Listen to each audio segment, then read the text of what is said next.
All right. Let me just got a text message from somebody. Hold on a second.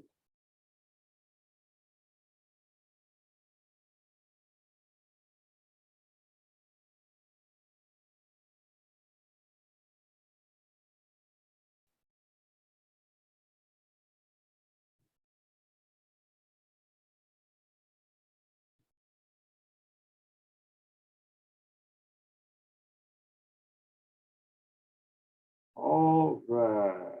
So just to let you know, my camera is not working right now. I was trying to mess with it this morning, and it is just not wanting to start for me. So I am gonna have to wait until Chef Robin gets here, and I think she has a couple of extra webcams in her office, or I'm hoping. I remember her saying it at one point.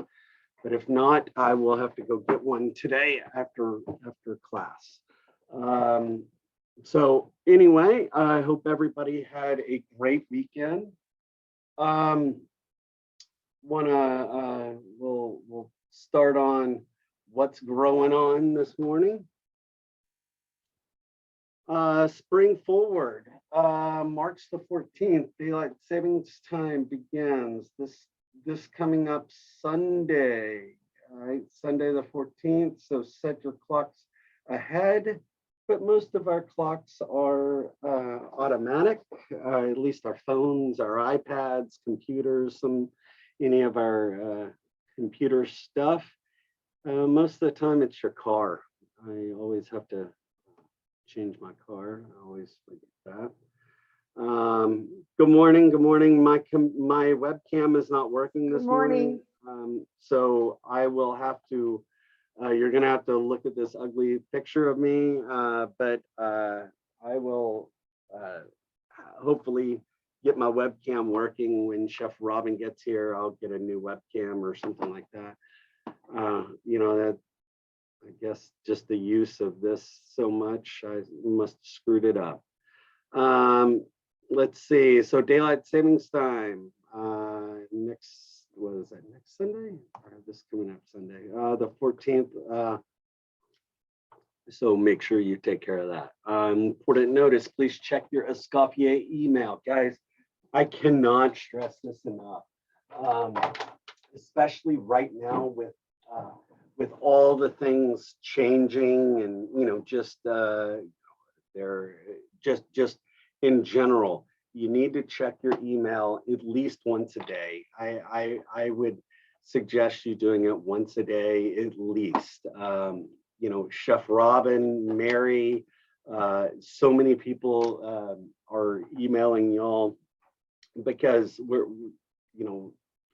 trying to figure out what we need to do when it comes to opening the school or all of that good stuff. So please, very, very important to check your email, at least on a daily basis. Free tutoring. This is kind of a cool deal.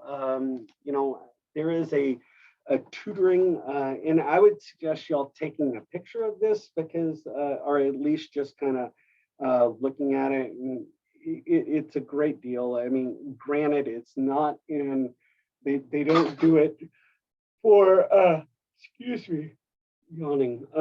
They're not doing it for like cooking classes, but they are doing it for, you know, like book classes, or if you're having math, you know, if you need help with converting or conversions or any of that sort of stuff, you know, please do it. It's a very cool deal. You know, it's free to you. You just you can set it up on the portal or the dashboard, and I can kind of show you, I think, a little bit. I can't go into it too deep because I'm not a student, but very important. The only thing the most important thing is make sure your time zone is correct, because we have it for, you know, Chicago, or for many different areas, and plus we have an online program. So So the online program, I mean, 100 is kind of anywhere. So make sure wherever you are, put your time zone. Very important. Guys, this James Beard Foundation Scholarship. I don't know if there was a Ladams scholarship, Ladams Escoffier. It was only for women, and I don't remember when it was, but it was a couple of blocks ago, or maybe even this block. I can't even recall anymore. But all I have to say is Ladams didn't only had like 4 or 5 people apply, and whoever applied got money. So, you know, I mean, this James Beard Foundation, you know, over the years, I have had students get, I would say, thousands of dollars of free money. It does not take that much time. You just got to fill out an application. And honestly, a lot of people don't fill this out and do this. And there's usually people get more money because of that. I would suggest, hey, this is free money, man. Just, you know, I will, let me see if I can put this link.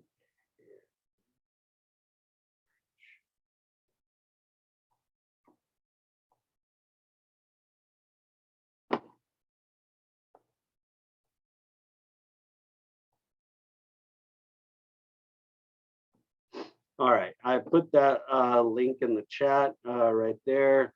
I would suggest, you know, go do it, man. I mean, all they can say is no, right? And it's free money, free money, free money. Now another good thing that we have been trying to do in the school is try to find some kind of I mean, this is mental health, but it can be many different things. But it's Talk Campus, basically a service that will help you, you know, address any issues, anything like that. You know, you could get legal advice, you could get family, you can talk to anybody. And, you know, this is completely, this is totally like private. I mean, this is your personal deal, but the school is paying for this service. It's basically, you know, you can call up, you can get, there's mental health things, there's, you know, you can get legal advice, you know, many different things, but this is a great opportunity. And unfortunately, I was kind of excited about it because I could use it, but they were saying that it's only for the students and not for the faculty. So just, you know, just know that this is completely a private kind of a deal. Licensed therapists, all of that. And I think some of them are actually licensed lawyers as well, if you're looking for legal advice. So a great resource for you. You can you can download the app pretty easily. Sorry. Easily, but that's a great resource. If you need any help in anything, please do not ever hesitate to reach out to this place, reach out to me, reach out to somebody. Again, we're all in this same boat together. Let's all work together and you know, just talk to people, help people out. All right, so here we go, March 26th. That's the, what is that? I think a Friday. Is that a Friday? Let's see here. March 26th. Yes, that is a Friday. So our last day of the block is the 25th. So, so we'll be done on the 25th. and the 26th is the day off. You have no school, and that starts, excuse me, I got the hiccups. That starts your spring break. And then spring break goes from 29th, or if you want to say the 26th, through the 2nd. And then you have in services, other days, Memorial Day, you know, all of that other goodness right there. Let's see. If you have an address change, I'm going to put this link in the, ooh, hold on, let's go back. I'm going to put this link in the,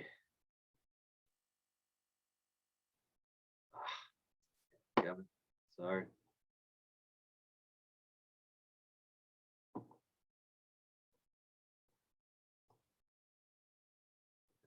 I'm going to put this link in the chat. Again, I would suggest doing that if you have an address change.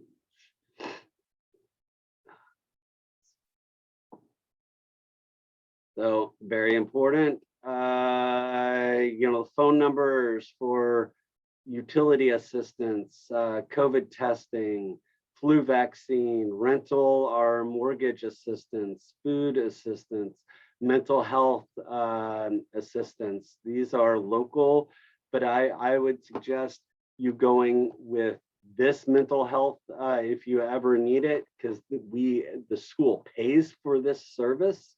So it's supposed to be it's supposed to be a really good service. So I would suggest you using that service instead of these. But again, if you need it, man, you use any sort of mental health services. You know, I am a big component of therapists or any of that sort of stuff. You know, anything that will help you live a healthier, more productive, and just a mentally healthy life. That is, I think, probably the best thing. I mean, and I'm going to speak very honest with y'all. I mean, when I got my diagnosis of having leukemia, that was a mental blow to me, and I thank goodness I had a therapist, and I could talk and kind of work things out internally. Any of this, it kind of hits people in different ways in different areas. So don't ever be afraid to say you need help, because I mean, we all need help at some point in our life. And that's just what we're all here for. We're all here to take care of each other, or at least that's my opinion. So if you have any losses, or if you've lost anybody through COVID, or through just old age, or through whatever, please don't be afraid to reach out to a church, to this, to you name it. Just always try to get some some help to work through these issues, because these issues are, no matter what, they're issues that you can work through. There's not a issue that you cannot work through. There's consequences or whatever else, but there's always issues you can work through. Okay, financial aid, anything that has to do with accounts, money, you name it. Mary Reardon is the lady to handle it, and she does it. So if you have any questions or need anything, you contact this lady right here. She knows it all when it comes to finances. If you're having any problems, go to the Zendesk. Call the phone number. I would suggest you just calling the phone number. Sometimes they, doing the email or getting on their little website or whatever else might not might not help out, but calling the phone number sometimes is the easiest and quickest. Again, stand 6 feet away, guys. Wednesday the state opens up with where you're not are not required to wear a mask and all of that. Guys, my suggestion, please, if you're please wear a mask. Just be safe. Especially with you working, if y'all are working in the food industry right now, man, the restaurants are going to be open to 100% capacity and all of that. And, you need to be smart, wear gloves, please, or not wear gloves, I'm sorry, wear masks, wash your hands, and please just be very careful, because I know some of you, could be in the high population group of could get sick. So please be very careful. I don't want anybody getting sick. It's not a fun thing. So let's see. For disinfecting, I think a half a cup of Clorox and a gallon of bleach is a gallon of water is a little excessive. So I would cut that down just a skosh. All right. And Ann Derrick is the person for career services. I'm going to put her email address or her information. I'm going to actually copy this whole thing, and I'm going to put this in the chat. Now, if you're looking for a job, if you're looking for any sort of help when it comes to externs, jobs, you name it, this lady is the lady to talk to. She always she is the head of career services, and she's the one that's in charge of, if someone comes up and says, hey, I'm looking for some people to work at this restaurant, she's the one that knows everything when it comes to restaurants, hotels, you name it, that contact the school. She has all those contacts, and it's outside of the from the United States, outside the United States, you name it. She's got the connections, and she can help you out. Externs, I would say, especially now with COVID, and I don't know when y'all are supposed to be going on externship program, but I would suggest you start working on trying to find something, soon.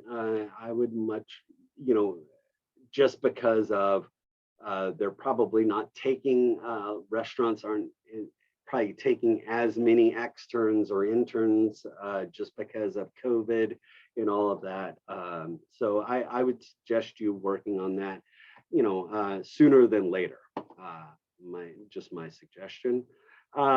Featured employer, here we go. These are featured employer, people that are need jobs, need to fill jobs immediately.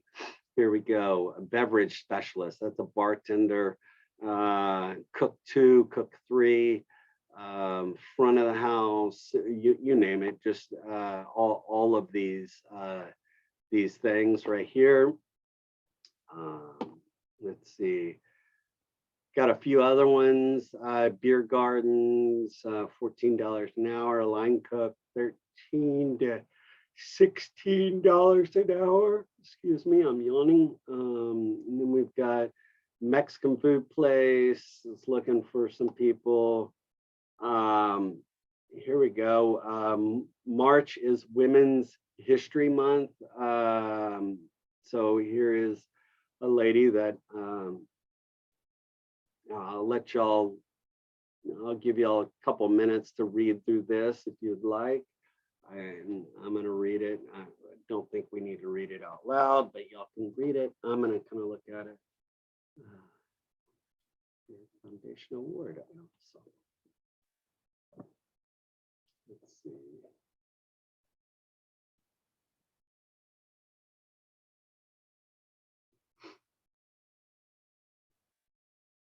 Very cool.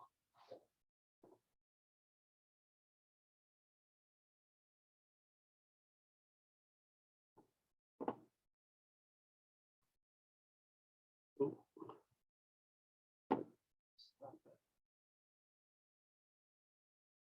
All right, here's the quote of the week.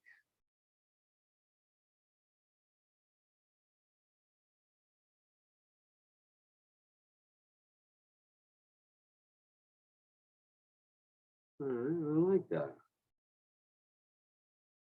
Only potatoes are used to make hash browns, French fries, chips, vodka, and more. It's like another vegetable. That's funny. All right. And then, all right, which of the food items help cool the body? Let's see, freshen your breath, relieve stress, curb hangover, and give you a burst of energy. We got bok choy, we have celery, we have watermelon, cucumber, and bell pepper. Let's see, someone's written watermelon, someone's written 3, 4, cucumber, and someone did celery. It's all over the map. Let's see what we got here. Boom, cucumber. Who is that?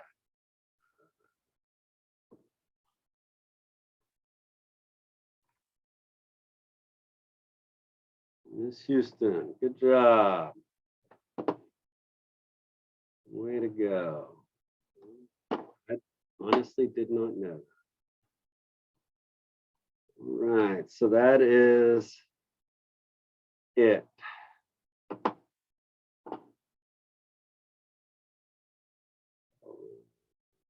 Second. And guys, please, I'm so sorry. My camera is not working right now. I will hopefully get my camera working shortly when Chef Robin gets here. Probably, but it'll be after class because Chef Robin didn't get here until later. All right, so week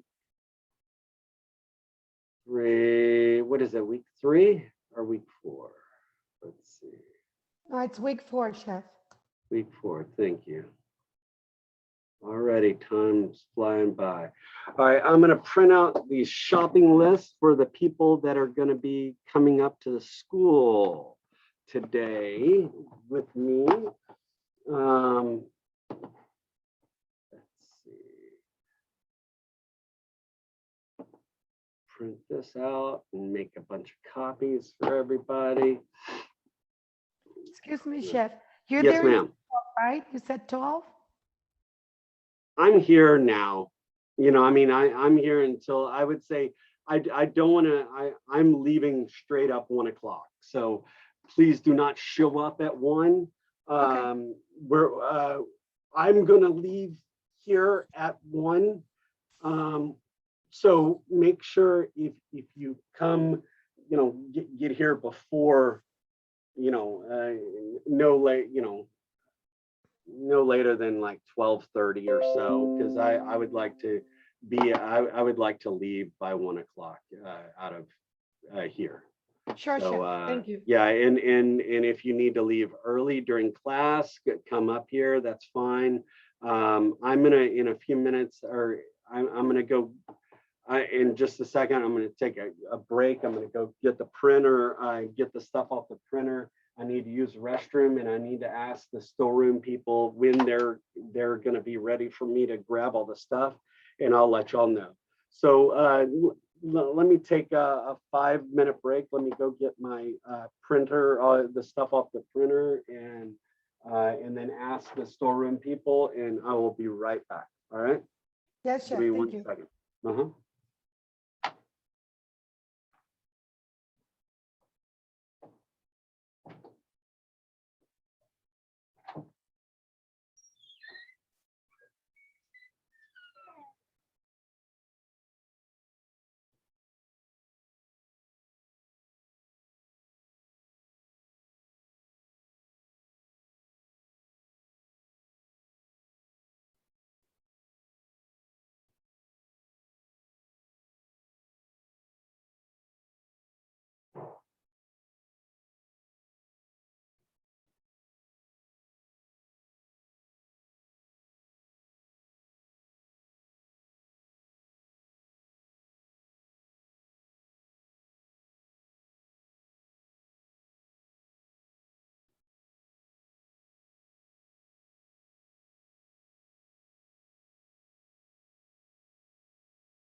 All right, guys.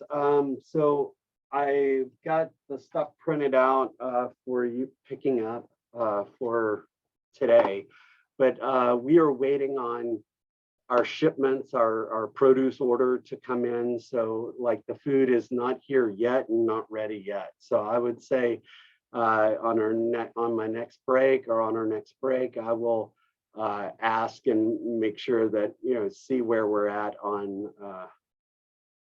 if we've gotten our stuff together or gotten our uh, order.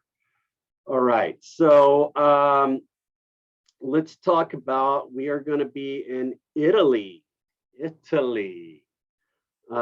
tomorrow. We're going to be doing chicken.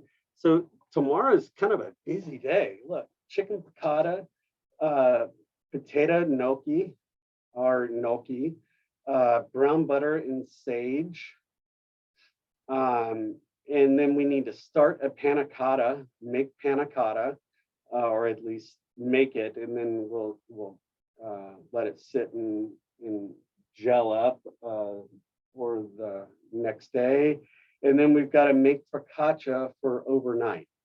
So we're going to be making, let's talk about the chicken piccata.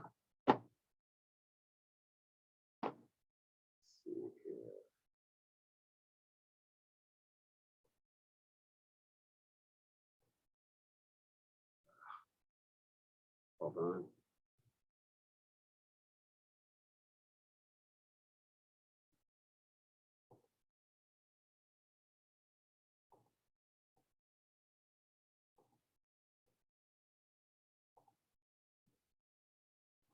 All right, so let's talk chicken piccata. Actually, let me show you what a chicken piccata looks like before.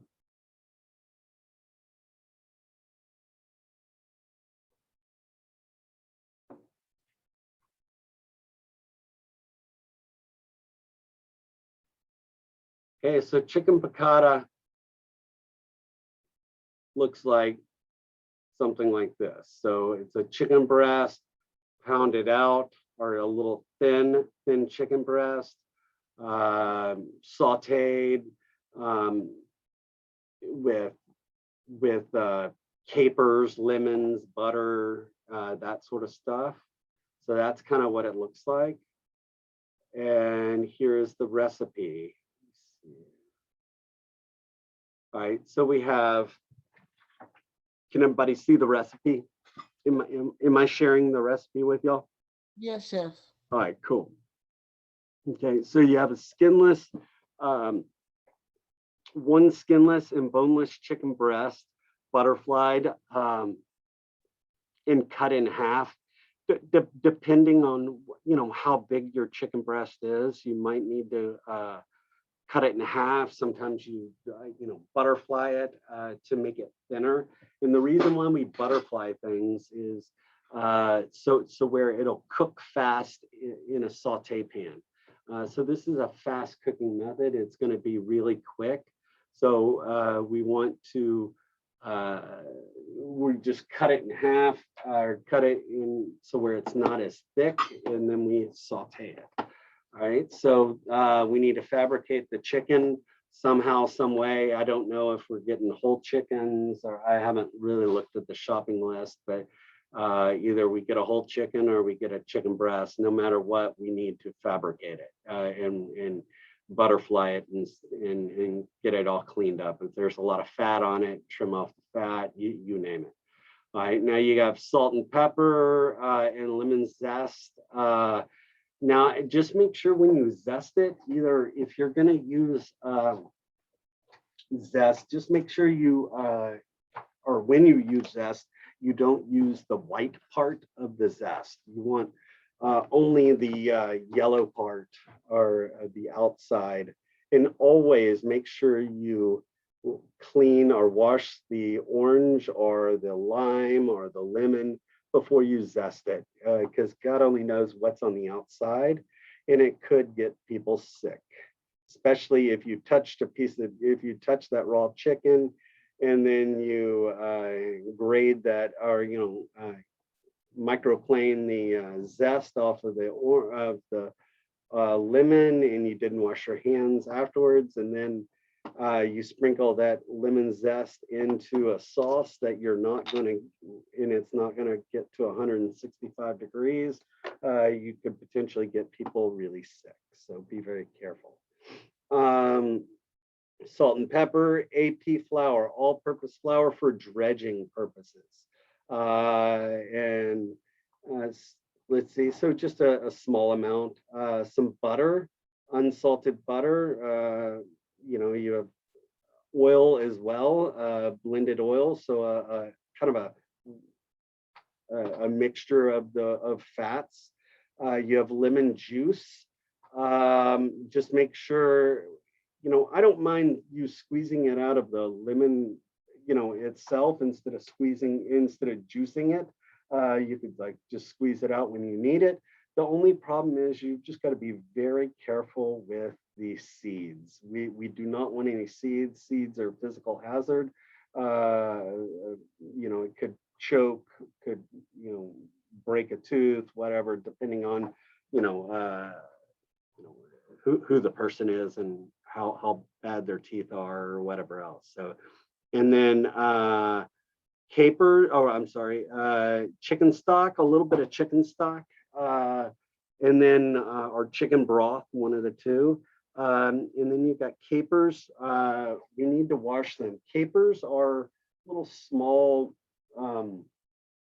looking ball looking things. They're round.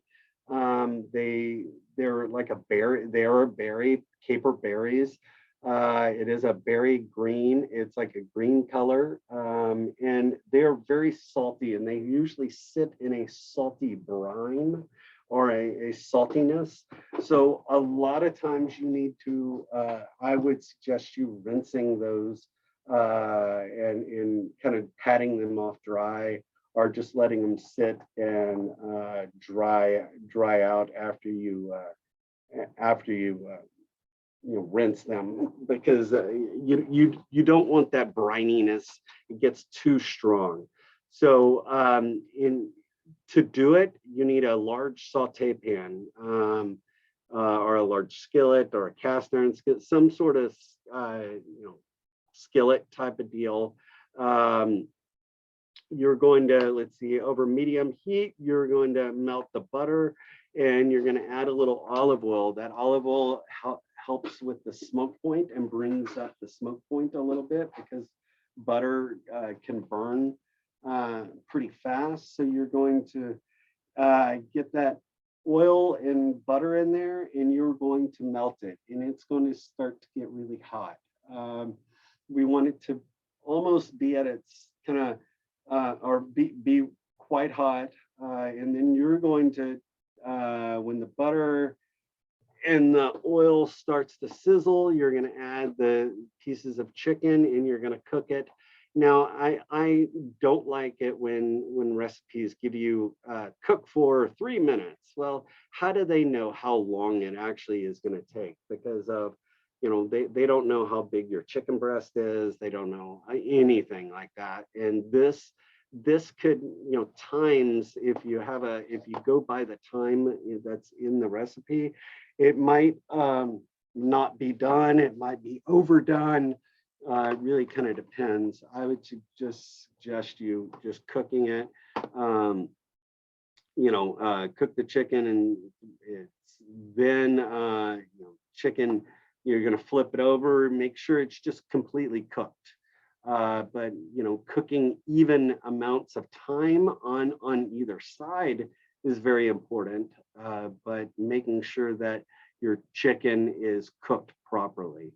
You're going to cook it, it's going to get golden brown, but the problem is you're going to dredge this, or the one thing is you're going to dredge this in flour, dredge the chicken breast in flour. Well, when you put it in the flour, you need to take the chicken breast out, and you need to spank it off, and you need to make sure, because a dredge is a very, very thin coating of flour.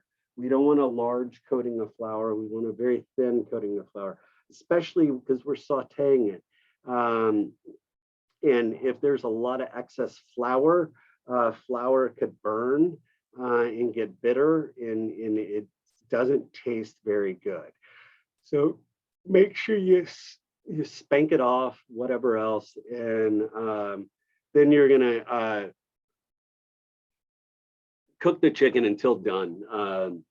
It needs to be golden brown on both sides, and it needs to be done. Now it says remove from the heat. In the pan, you're going to add lemon juice in the stock. Now, let me explain this. The problem is, let's say you have a lot of excess flour that has come off into that pan, or that flour got, or your pan got too hot and you burnt. Right? If it is burnt, if it is, the pan looks disgusting, or something, if there's an issue, just dump out, wipe down that oil, and then you're losing a little bit of flavor. But I would much rather not have the bitter flour, burnt flour taste, or any of that sort of stuff. So if your pan is good, then after you take out your chicken, and what if there's a lot of oil in oil in the pan? We don't want that sauce to be too greasy, right? So you might need to dump out some of that fat. Who just came in? Who just came in? Who is that?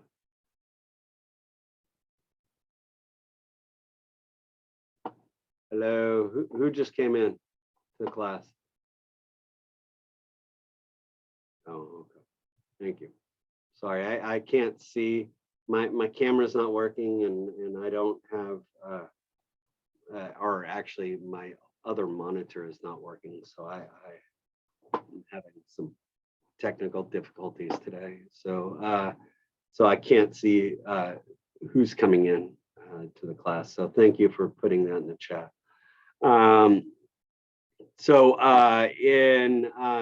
So you're going to remove the pan from the heat.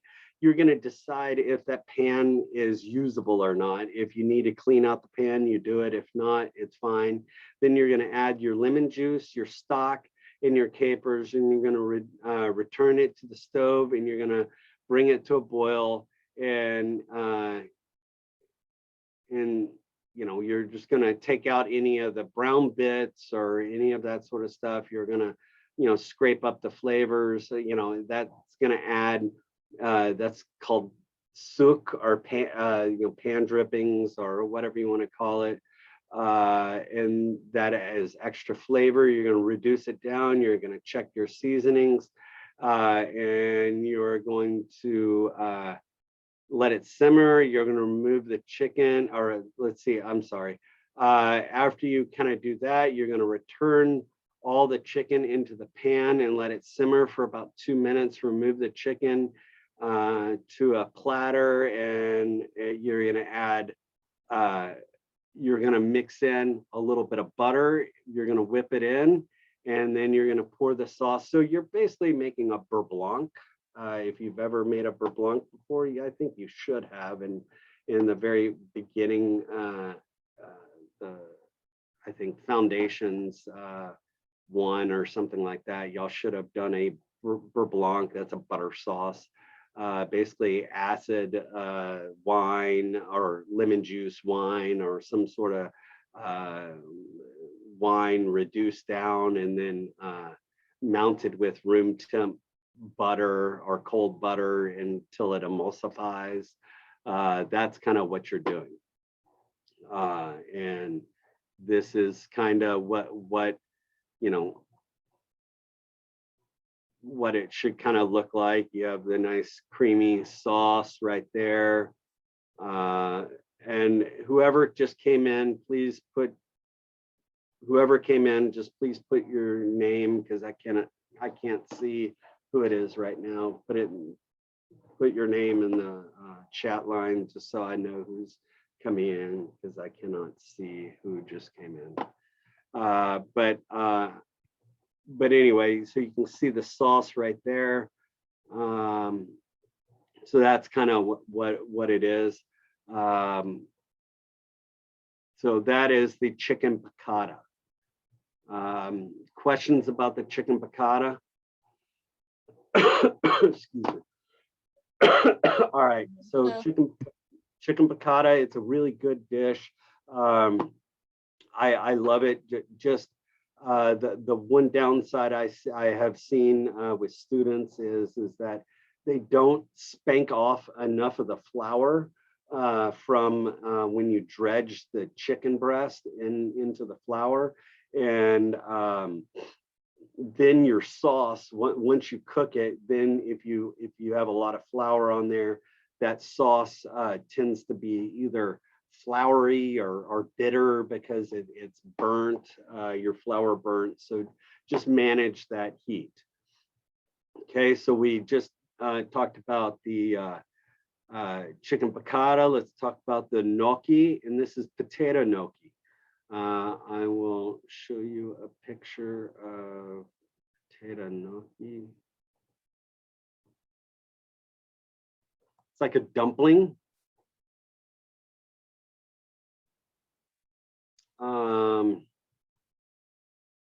Okay, so you can kind of see pictures of dumplings. It looks like a little dumpling, a little tater tot looking thing. That's the size should be maybe like a tater tot, size of a tater tot. But that is what it is. And I don't know if you can see, but if you can see the grooves, these grooves in the potato gnocchi. The grooves are there for to kind of hold and trap the sauce in or whatever else. It's very, very traditional, those grooves. And I will show you how to make those grooves. There's multiple ways. There's a potato gnocchi like a board where it's got grooves in like a wooden board, and you kind of run it across it. I'm going to use a what do you call it? A wire whip, and I'm going to run the dumpling down a wire whip. And it kind of gives you those grooves. I've also seen people use their thumb, a fork, many different things, but that is kind of what potato gnocchi looks like. And you can kind of see how it's kind of looks right there. Oh, here's a gnocchi board. If you can kind of see that board right there, it adds those grooves to it. So that is what potato gnocchi is. Have y'all made potato gnocchi before? I haven't, no. Okay, so I just didn't know if it was in any other class. All right, so let's see, what does it say? Okay, cook starchy potatoes. Now, let's see, cook a potato. Okay, now you need to cook a potato, okay? You need to cook potato, and for me, let me explain what the reason why I don't boil the potatoes. This recipe says boil potatoes. Now, here, let me go through the instructions first, and then I'll explain it, are the amounts. So you got 150 grams of cooked potatoes. I would say maybe like one whole potato is about maybe 100, I mean 1 to 2 potatoes. That's what you need. And you need those cooked. However you want to cook it, it will vary, and I'll explain the cooking of the potato in a few minutes. You have 1 whole egg.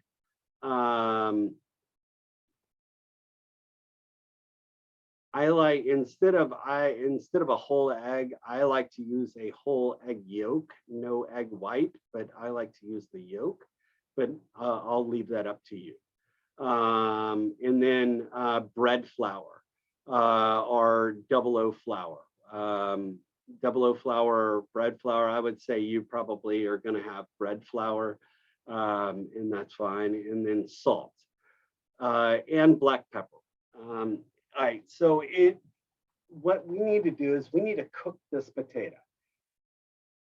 Whoever just came in, please make sure you put your name in the chat because I cannot see who is coming in right now. So please make sure you put that in the chat.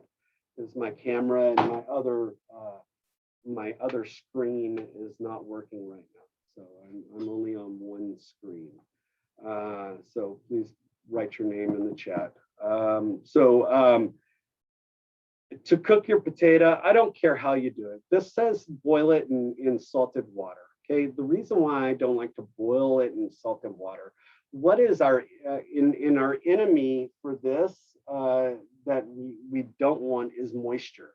So the less moisture, the better. And so what I usually do right when I get in, so like tomorrow morning when I get in here, I'm going to put and I'm not going to show this to you. I'm going to have it already done, but I'm going to rinse off a potato and I'm going to stick it in the oven and I'm going to bake the potato. I'm going to rub it down, rub the potato down with oil and salt and pepper. And I just put it on a sheet pan and stick it in the oven. And I'm going to bake it. The reason why I like to bake it is because the moisture is pulled out and I want in my potato won't be soggy and wet. You know, if you want to boil your potato for this, that is fine, but you want to boil, you want bigger chunks of the potato. You do not want to cut your potato too small because if it's too small, it tends to get a little too saturated with water and then it's a very gummy type of a product at the end, and we don't want it gummy. We want it kind of a dough. So I'm going to bake my potato. So that means I'm going to have like right when I first get in tomorrow morning, I'm going to put in my baked potato or put in my potato in the oven. And then so whenever I'm ready, I'm going to say, okay, here, however you want to cook your potato, you have it cooked, and then I'm going to just show you a cooked potato, and I'm going to start making my dough. The most important thing about all of this, you've got to make this dough when the potato is hot. Okay, you want to start making the dough when the potato is hot instead of having a cold potato and trying to make the dough. All right, so this is something you have to do when the potato is warm. So you're going to cook potato in boiling salted water or in the oven. You're going to peel it. You're going to peel it after it's done. Okay, you're going to peel it after it's done. With let's see, it kind of comes off of the potato pretty easily. Excuse me. Let's see, be mindful. And basically what you're going to do is you need to peel the potato. You need to you need to rice the potato through a ricer or through a food mill or push it through a sieve or something. It's got to be nice and smooth. It can't be chunky. This has got to be a very nice smooth, and you're just going to and I'll show you how to push it through a kind of a hand strainer, if you will. You know, like I will show you how to do this, but you're going to you need to basically rice it or you know, push it through a food mill or something so where it's nice and smooth. Then you're going to have your flour and your egg, and you're going to start to make a dough of it. And almost similar to like making what was that? The tamale mixture. I don't know if you remember when I balled it up and I pressed my thumb on that to see if it cracks. And if it cracks, it still needed more moisture. Same kind of deal with this dough. When I ball it up and it cracks, I might need to work it more. But the most important thing is we're trying to work the dough to create basically gluten, right? And it's got to form, and we're going to roll, and I'm going to kind of roll it into looking like a snake type of a thing, kind of like hold on, let me get to that picture again. But there was a picture of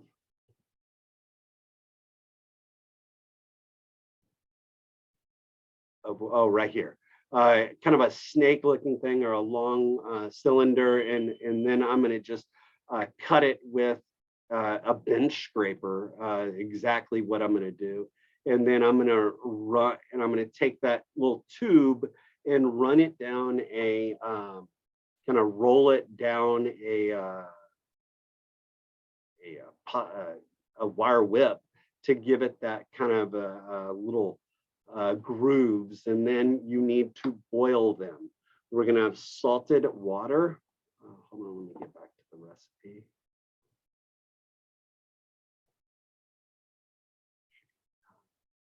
All right, so we're going to boil them, and it usually kind of floats up, and it's going to double in its size.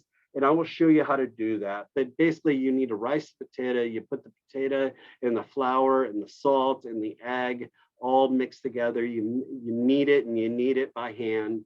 And then you're going to roll it out, and you're going to cut it into like kind of like tater tot looking shape. And then you're going to make those grooves on it, and then we're going to boil it. And then we need to let it sit and kind of cool off, because we're gonna cook this twice. We boil it once, and then we're gonna saute it afterwards to get nice color and to get crunchiness on the outside and golden brown. But so most important thing is cook your potato however you want to, boiling it in water or baking it in the oven. There's two procedures you could do. Then you're gonna rice it. Or food mill it, make it nice and smooth and kind of like mashed potatoes. Then you're gonna mix the flour, the egg, the salt, and the pepper. Knead it until you make a dough, until the dough is nice and it doesn't crack when you press down. Then you are going to roll it out, cut it. Then you're gonna put the grooves in it. Then you're going to boil it until it doubles in its size. Then you're going to take it out of the water, let it sit and dry off, and then you are going to saute it at the end. So that is potato gnocchi. And we have, so that's potato gnocchi. You have a brown butter and sage, with sage. So you're going to here you go, brown butter and sage. You have 2 ounces of fresh sage leaves chopped, 4 ounces of butter, 1 garlic clove, half a teaspoon of black pepper, and salt to taste. You're going to melt the butter in a saucepan or a saute pan, whatever floats your boat. The most important thing is it's very hard to, if you have a non-stick or kind of a non-stick pan, you know how sometimes the non-stick pan, it's black or dark on the bottom. Sometimes it's very hard to tell if your butter is browned when you have a black bottom, or a bottom of your pan that is hard to that has that coating on it that you can't really tell if it's, you know, what color it is. But anyway, let's see, you're going to melt the butter in a medium saucepan over a low heat. When the butter begins to bubble and pop and all of that, you're going to add your garlic clove. You're going to stir into the butter. You're going to, I don't stir, I kind of just swirl. I'll put my product in there. I usually don't put a spoon or anything. I'll just swirl it around with in the pan. And then I'm going to add my chopped sage to my garlic butter, and I'm going to stir it for 1 to 2 minutes until the butter starts to lightly brown and has a rich, nutty aroma. Now, the problem with that is, so what we're going to do is, this is going to be for my gnocchi. So what I'm going to do is I'm going to cook my gnocchi first in a saute pan. Then I'm going to take my gnocchi out. Then I will make this butter, and then I'll just toss in my gnocchi at the end. You know, and just kind of toss it in. But it should just kind of be aware that, you know, butter's almost kind of like sugar.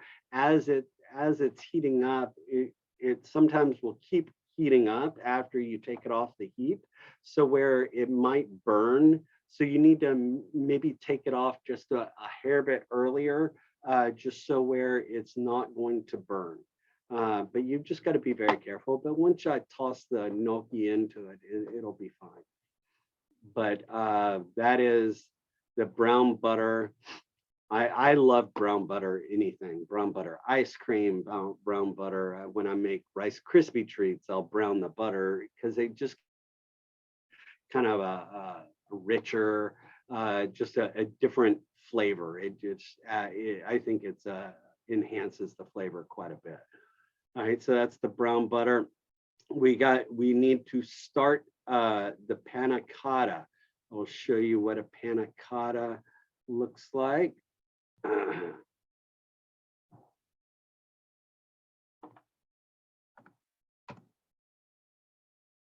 Panna cotta is basically a creamy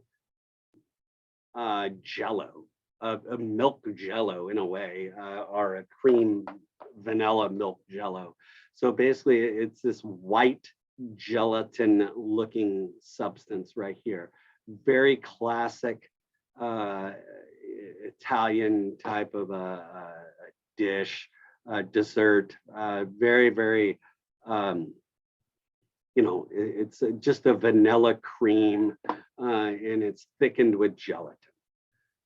So let's see here.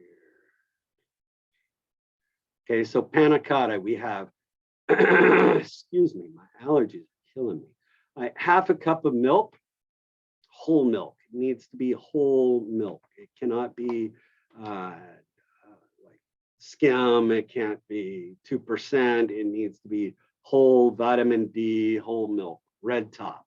All right. So we've got whole milk. We have gelatin, 6 grams of gelatin. Let's see, half a cup of heavy cream, 1 ounce of honey, 10 grams of sugar, half a teaspoon of vanilla extract, and some aluminum kind of containers, and I'll give you those when you come in to the school today. I'll give you some aluminum containers. So you're going to bloom the gelatin in milk. So you're going to take your milk and your gelatin, and you're going to just let it, and you're going to put your gelatin into your milk, and you're going to let it soften. Blooming means soften, or, you know, kind of help dissolve. You're going to warm the heavy cream and honey and sugar and vanilla extract to 185 degrees. Okay, 185. I would check, you know, make sure you watch that temp. And you're going to incorporate the warm cream into the milk and gelatin. Very important that it's around 185, because we want, because the gelatin's gotten soft, but it hasn't dissolved. And what we need to do is, when we put that put the heavy cream mixture into the milk mixture that has the gelatin, we want to make sure we dissolve all of the gelatin. If there is any sort of gelatin that has not dissolved, it's going to look really weird and it's not going to hold up very well. So make sure you dissolve it all, whisk until there is no gelatin residue, whatever else. We don't want any of that anywhere. And then we're just going to, and if it still has some, you just warm it up very, very little, okay, and mix it. We do not, because gelatin can burn, okay? Gelatin can burn, and it smells really bad when it burns. So you need to, if it's not dissolved, put it on a very, very low heat, and it will dissolve, but you just put it on a very low heat.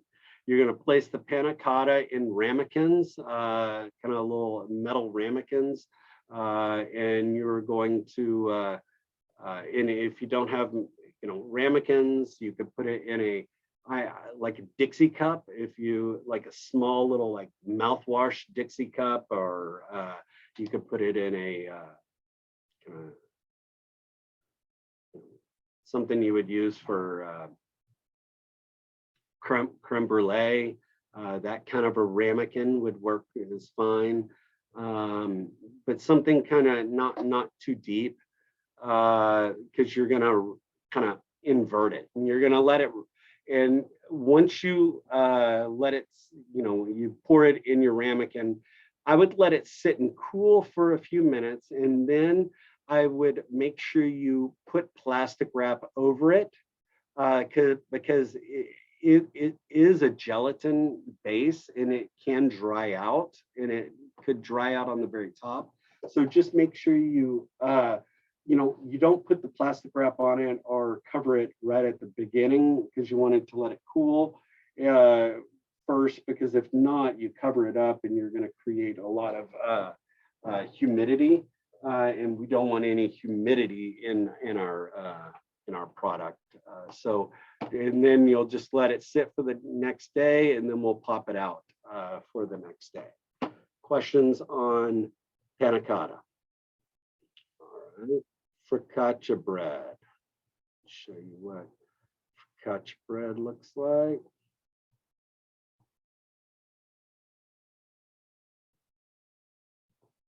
So tomorrow, it's only the panna cotta, the gnocchi that is cooked in the, I'm sorry, not panna cotta, I'm sorry.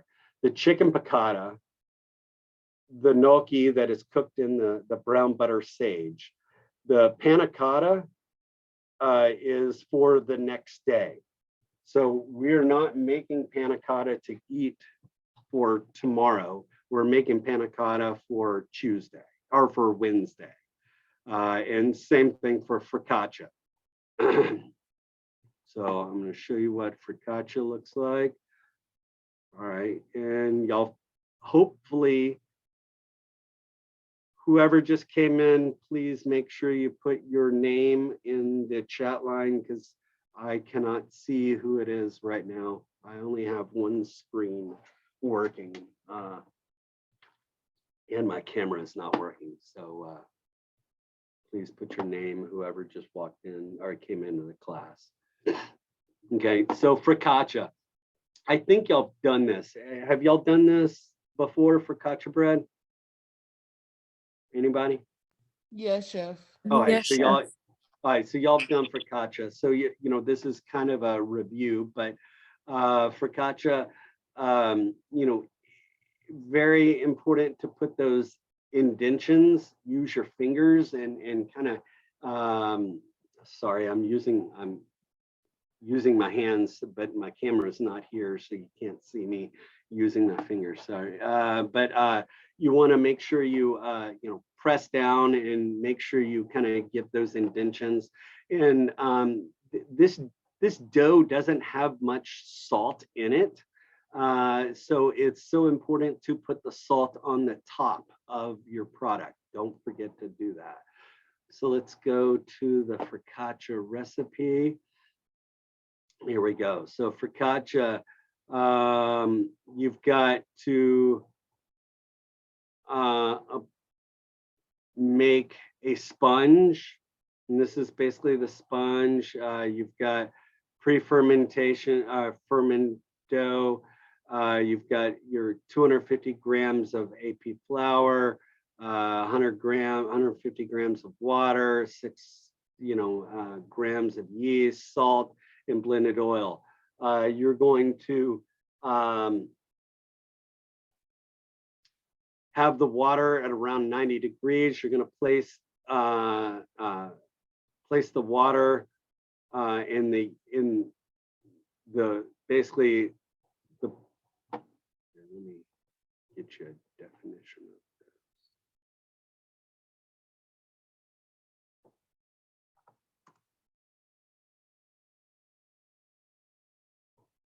Okay, so this is basically a starter in a way, pre-ferment. All right, so that's kind of what that's talking about. So you're going to get water, yeast, flour, and you're gonna kind of mix it up. And this is you're just going to use flour. Okay, you're just going to use flour, 150 grams of flour. You're gonna mix that the yeast, the flour, and the salt, and all of that. Kind of mix it all up. You're gonna just kind of let that sit for a little bit. Then you're gonna mix on low heat or on low speed for about 6 minutes. And you're going to kind of mix everything together. Place it all to kind of, just basically mix it all together after you have that first fermentation. And then you're going to you're going to make make it all up. And then you're going to place it on a sheet pan. You're not going to,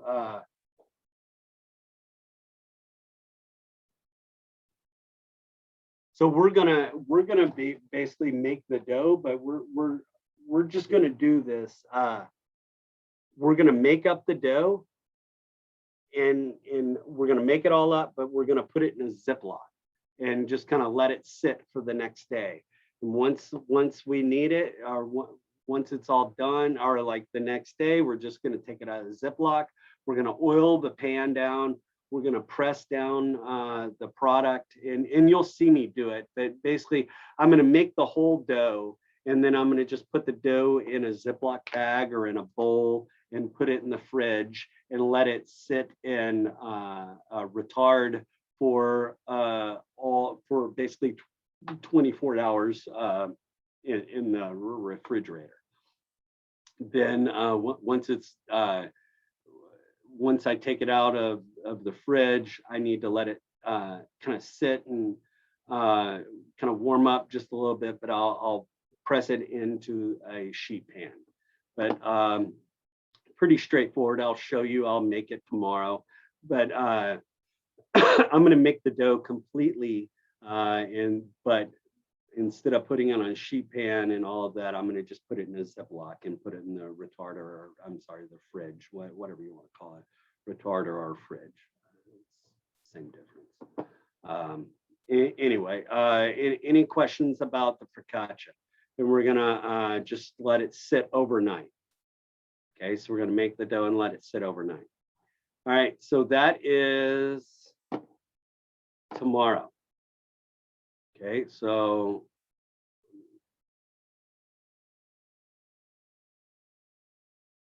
questions, problems, concerns about that? Are we good? Everybody copacetic on that? All right. So we will take a break. Take a 10-minute break. We'll come back in 10 minutes and we'll go over the next day. Day 18. So we'll be back in 10 minutes. Thank you, Chef. So at, what is it, 7:30? 7:30.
All right, it is that time again. All right, so what is this? That would be Tuesday. This would be Wednesday. So on Wednesday, we are doing spaghetti puttanesca, focaccia. We're making pasta dough and panna cotta. Okay, so spaghetti puttanesca.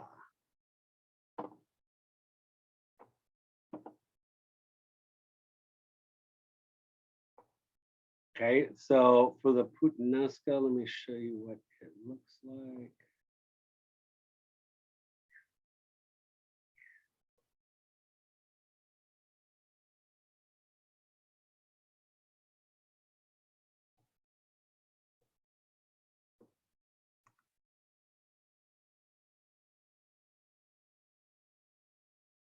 All right, spaghetti puttanesca right here. All right, you can kind of see what it looks like. It looks like some goodness right there. The tomatoes are kind of chunky. You have some olives. Um, I would never suggest you putting whole olives like that in your uh, in anything, because God forbid if there is some sort of if you have a olive or a pit or anything like that, or a seed, someone could choke, someone could break a tooth, whatever else. I always suggest being very careful with when you put whole olives and things. I usually at least cut them in half to make sure that there are no seeds in there. But that is what the spaghetti puttanesca looks like. Let's look at the ingredients. You have spaghetti cooked al dente. Obviously, you want to cook the spaghetti and not overcook it. You have olive oil, chopped garlic. I would suggest you finely pasting it or finely chopping it. No one wants big chunks of garlic in there. You have red pepper flakes, and I'll let you adjust it to your liking and to your likes. But in the real world, you're going to be making it for other people's likes and dislikes. So just remember that. But today you can, or tomorrow or the next day, you can do whatever floats your boat. If you want it real spicy or not, it's up to you. We also have capers. So with that being said, if you're getting stuff from the school, please don't use up all your capers for the day before. You need a little capers for this day as well. So make sure you keep those, rinse them, and then you've got your black olives. I like to slice them into I don't like them in rounds. I like them kind of lengthwise. So it's up to you. Whatever floats your boat, whatever excites you is fine. And then freshly chopped basil.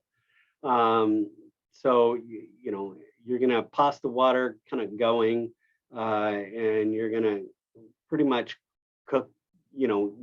What I would do is I would start the heat the oil in a small saute pan. You're going to add your garlic, your pepper flakes. This says or did I miss anchovies? I'm sorry. I don't even know why I missed the anchovies. I was right there.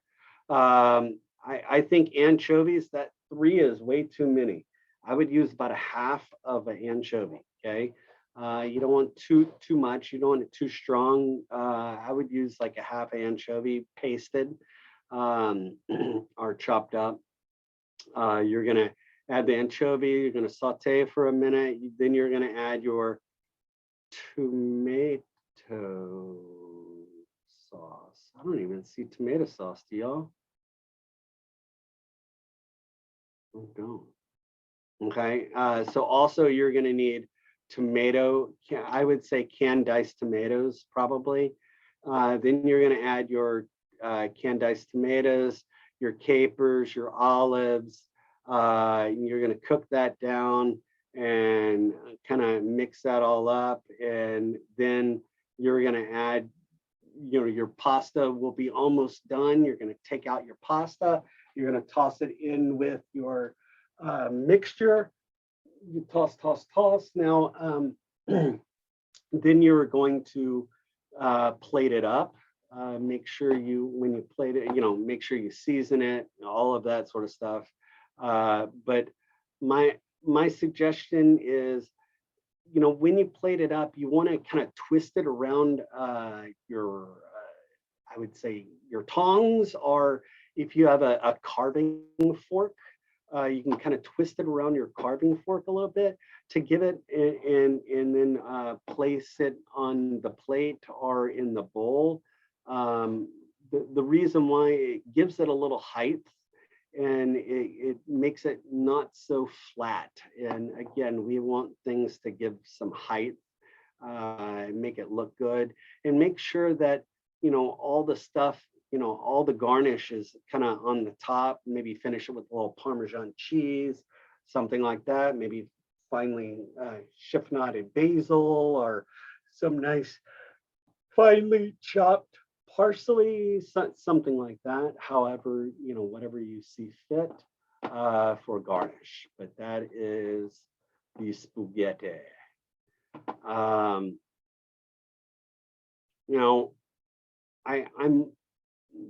wondering if they are giving us. Let me look at the shopping list real quick. Because I want to see, because I don't think we're going to make you make the spaghetti. Maybe we do. And if we do make you do the spaghetti, I would not cut it in spaghetti noodles. I would cut it in like angel hair. Or, I'm sorry, not angel hair. I would cut it like fettuccine. But let's see.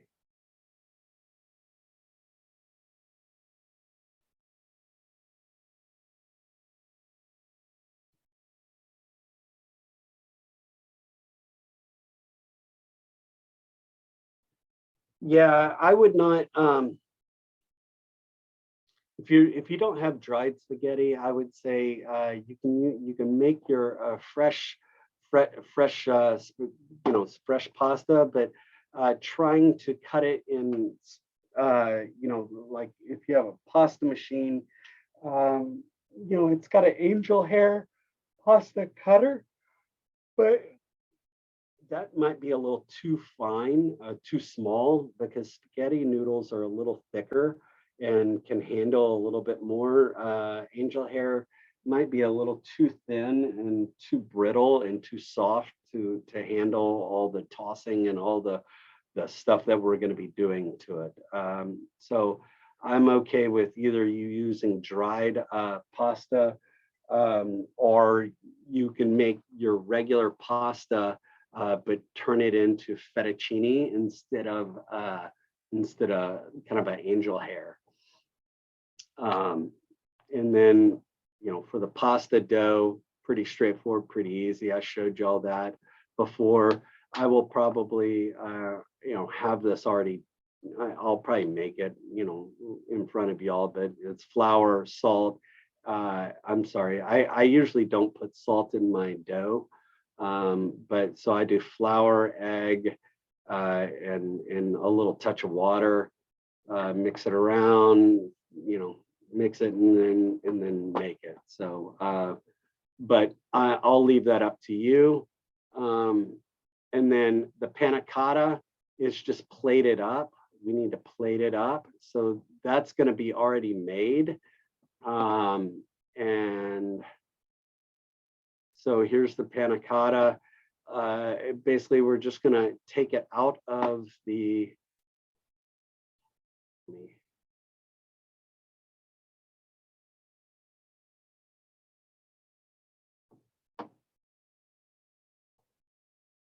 Get you a picture of it. Okay, so you're gonna take it out of the mold, whatever it is, and if you want to put it in a glass, something like this, I'm okay with you doing it in a glass. You know, I would say I would want it to a see-through glass, not a plastic or any of that sort of stuff. I mean, you could use a plastic see-through glass or plastic cup or whatever else, but as long as it's see-through. If you're gonna be selling it like this, but you know, usually you can put, you know, if you have a little raspberry or strawberry, you can kind of put it on top or whatever else, but you're just going to remove it, and that's that. That's the panna cotta. Pretty straightforward, pretty easy.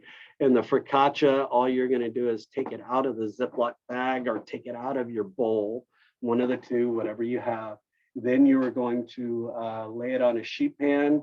You're going to, the sheet pan has to have olive oil all over it. You're going to kind of lay it out so the you know, dimple it, put dimples down, let it go, spread it across the half of a sheet pan, and then you're going to sprinkle salt on top. You're going to put any herbage you want on top, and then you're going to let it proof. It needs to proof for a while. So I would do this right at the very beginning.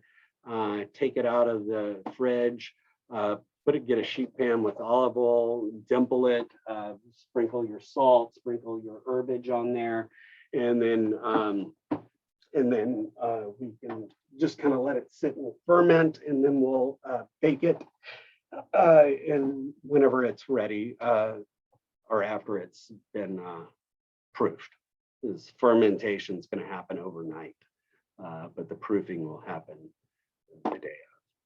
All right, any questions about this? Spaghetti puttanesca, the focaccia, the dough, and the panna cotta. Now, if you want, I'm gonna have to find out if we are giving out dried pasta. If we're not, then we're just gonna use, we're gonna make our own pasta instead of spaghetti puttanesca. It's gonna be like a fettuccine puttanesca type of deal, because it would be very difficult to make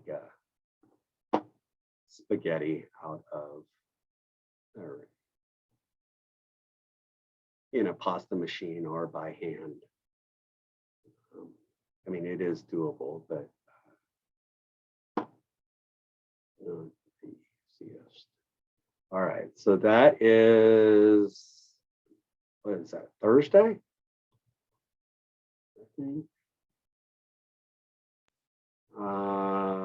Let's see, day 19. You have eggplant parmesan. All right, well, let's take a 10-minute break, come back in 10 minutes.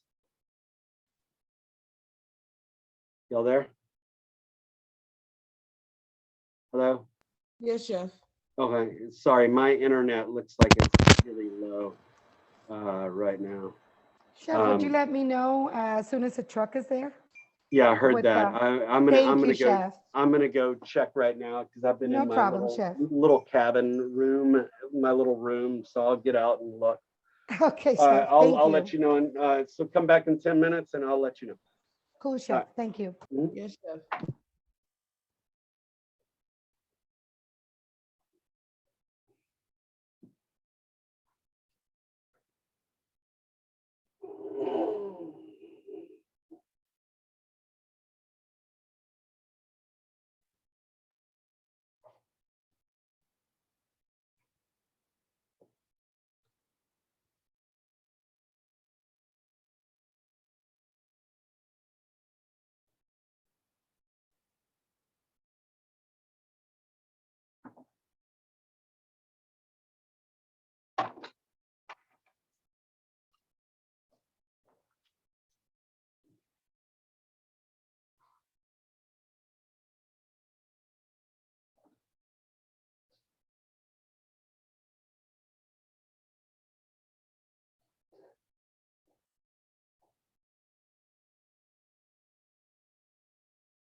All right, let's get back to it. So, so this is going to be what, Thursday, I think, is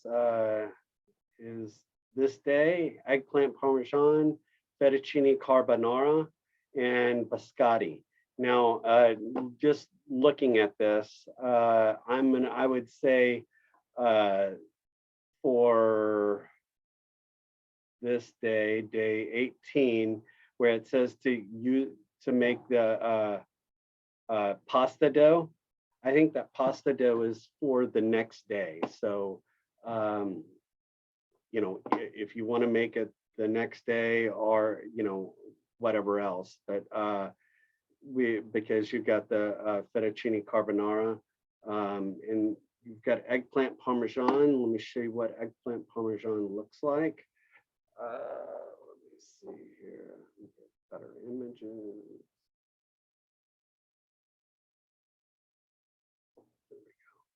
So there is kind of an eggplant parmesan.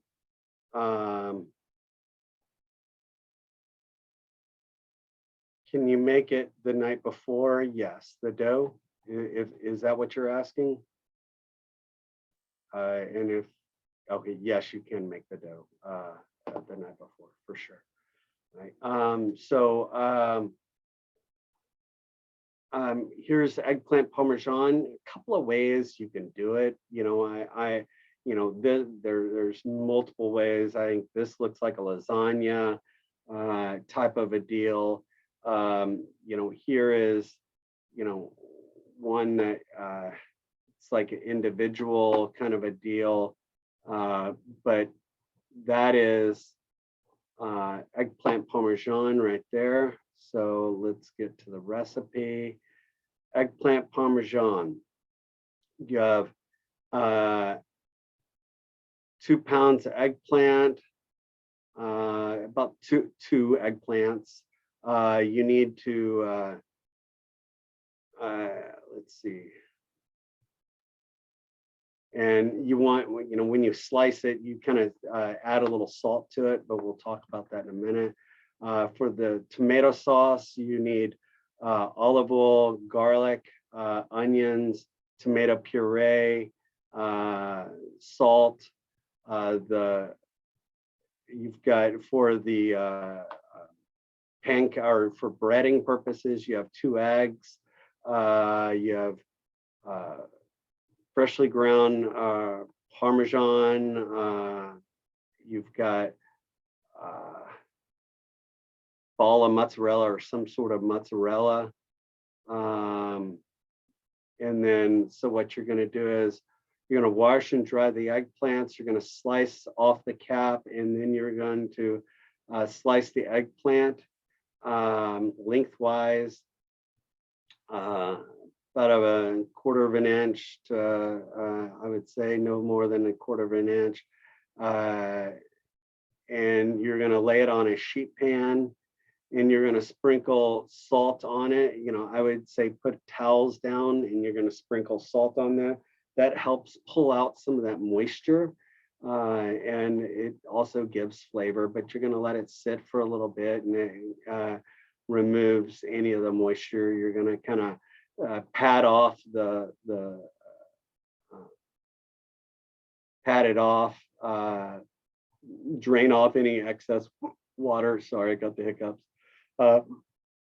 And after about an hour or so, the excess water is kind of rinsed off. So that means I would do this right off the bat early, because it's got to sit for a while and pull out moisture. Then we're going to make your, while it's kind of sitting there, right, you can be making your tomato sauce. You're going to heat up the oil. You're going to, add your garlic, your onions, sweat those down, cook those until they're nice and translucent or done. You're going to add your tomato puree. You're going to season, if you have any excess basil from the day before, the whatever else, you could put a little of that. You can put oregano in there, whatever else. The world is your oyster when it comes to your tomato sauce. And then we're going to have some, get some oil. We're going to heat up some oil, and we're going to need to bread our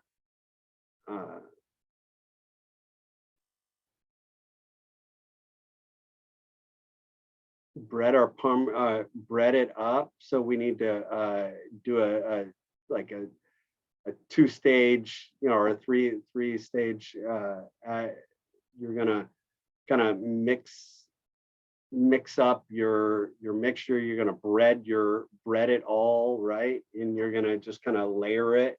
Or actually, this one doesn't say the bread, does it?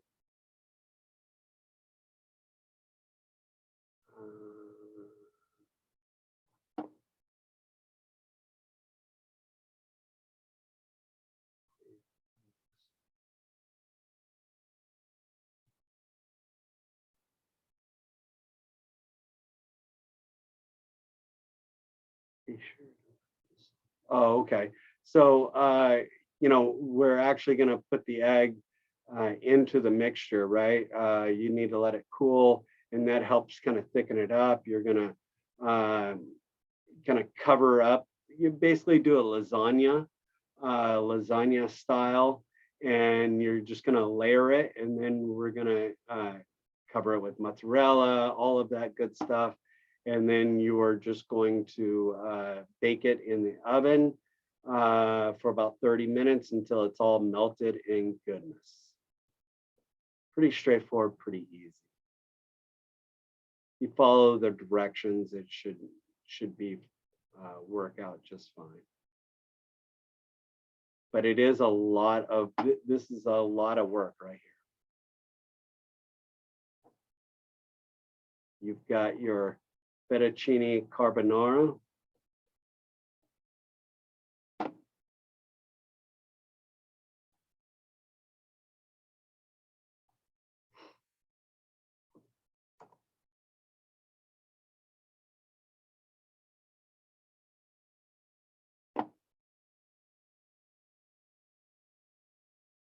There we go.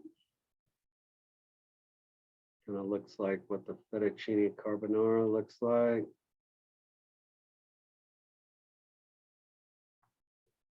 Got a recipe.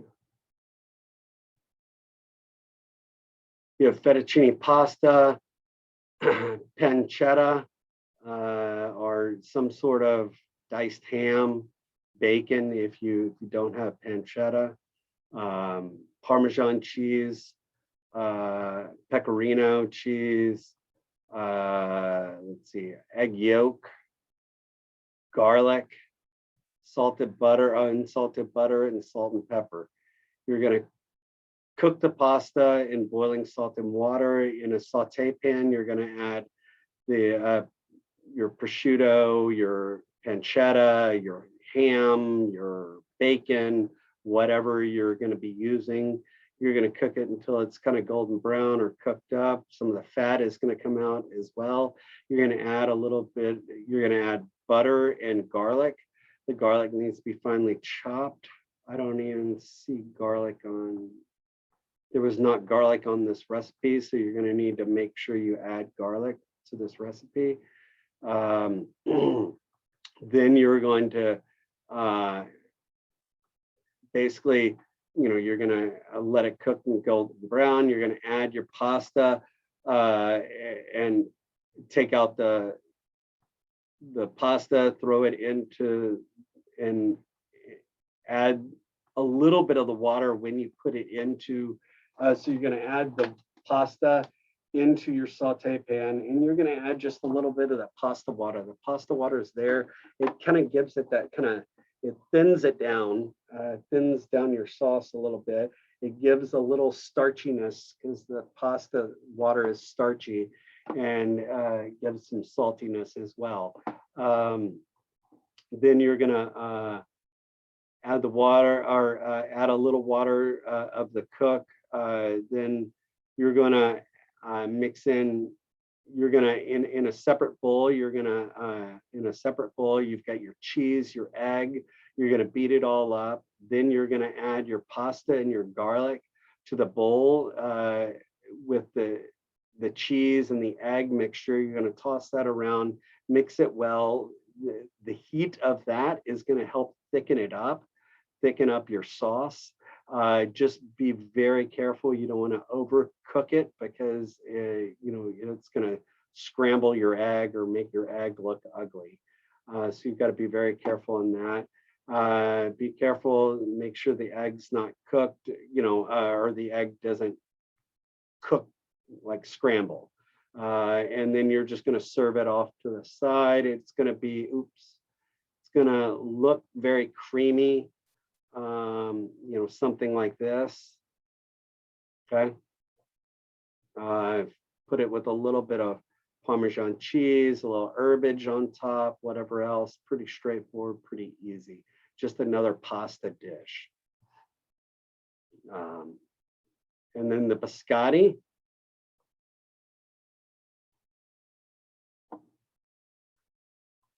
Biscotti is a hard cookie. It's a hard biscuit or a cookie, whatever you want to call it. So you have to cook this twice. You cook it once to kind of form it. Whoever came in, please make sure you put your name in the chat line because I can't see who came in right now. The biscotti, it should, you cook it twice. So, oops, not shopping. I don't want shopping. I want images. All right. Here's some images of it. Okay, so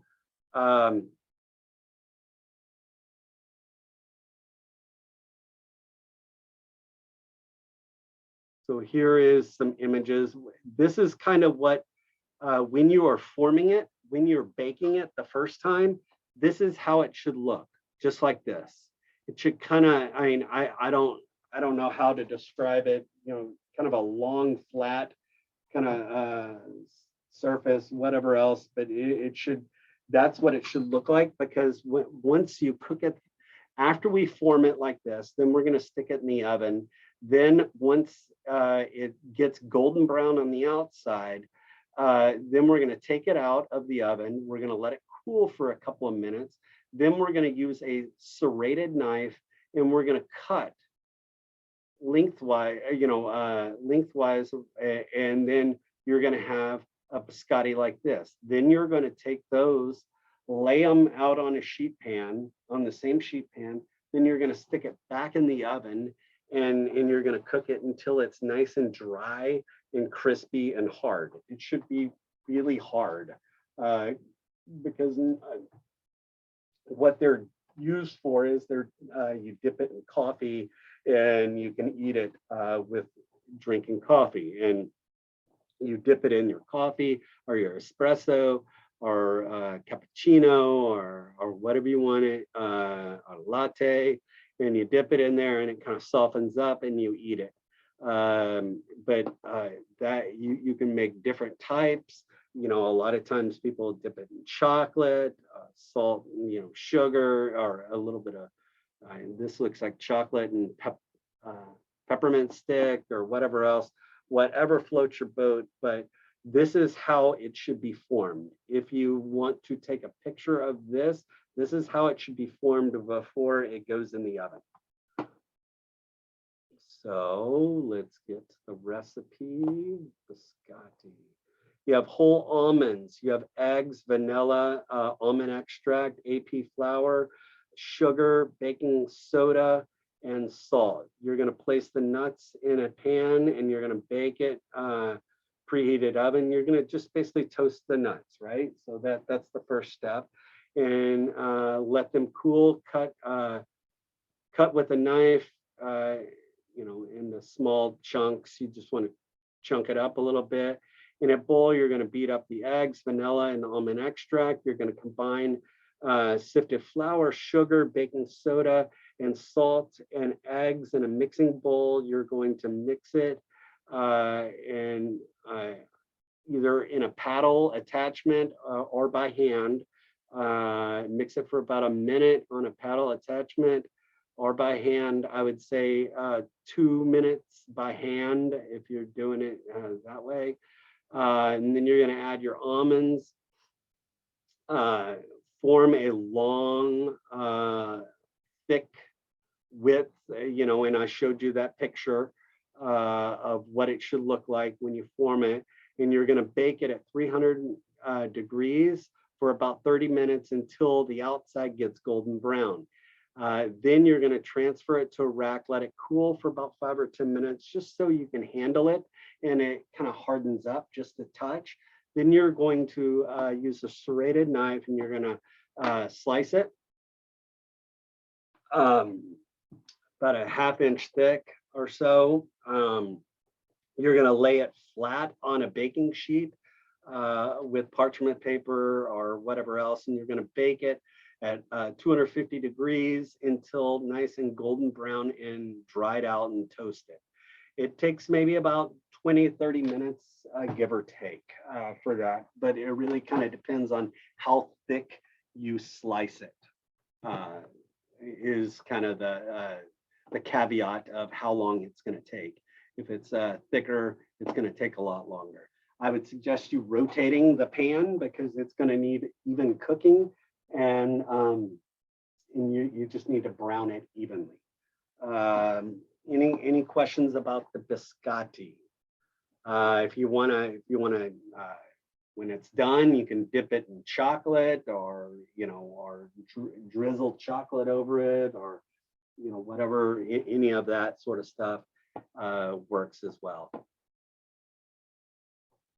Questions about the biscotti?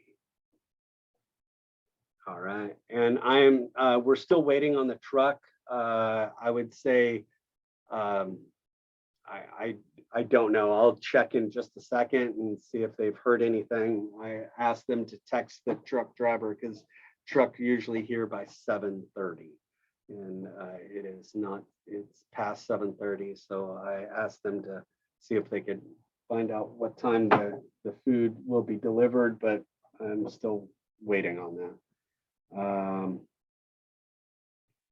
So let's take another 10-minute break, and we'll be back in 10 minutes to go over the very last thing. Yeah, chef. Thank you.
I'm gonna go check on the truck real quick and I'll let y'all know in just 1 second.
Oh, you know what? I'm a liar. I am a total liar. We need.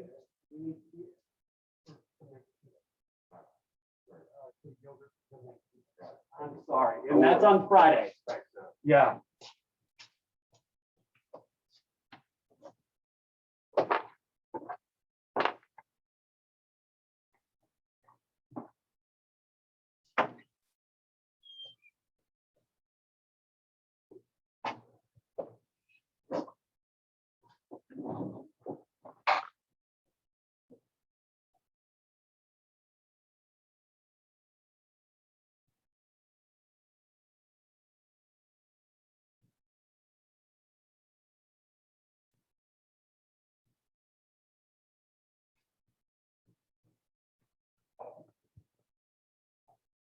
All right, it sounds like that the truck should get here in about 30 minutes or so.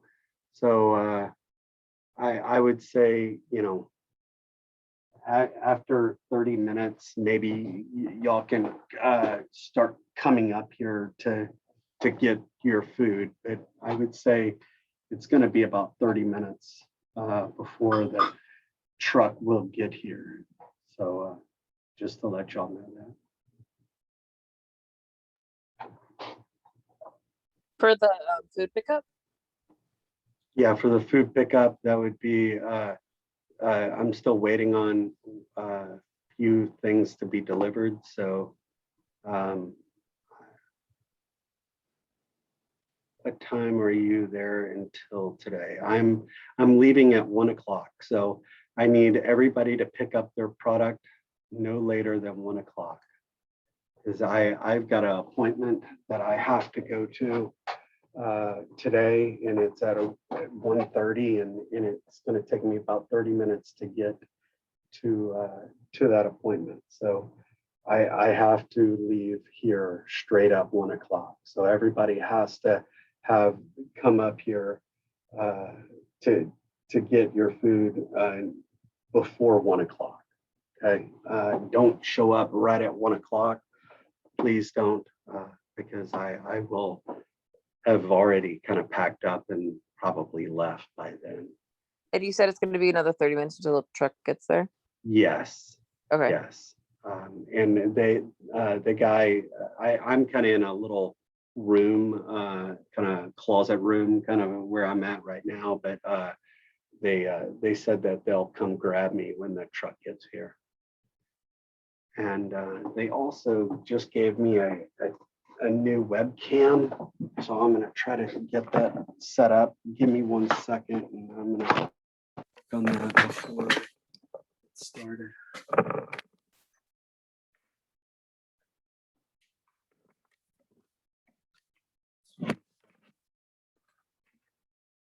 Plug my old webcam, put it in.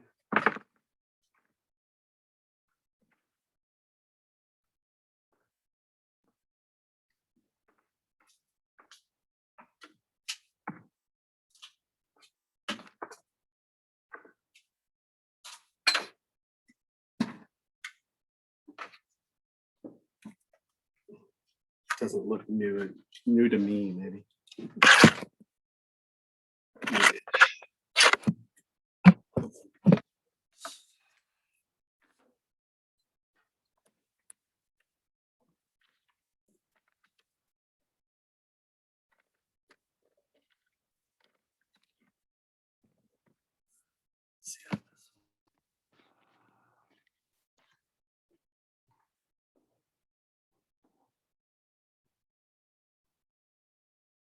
All right, awesome.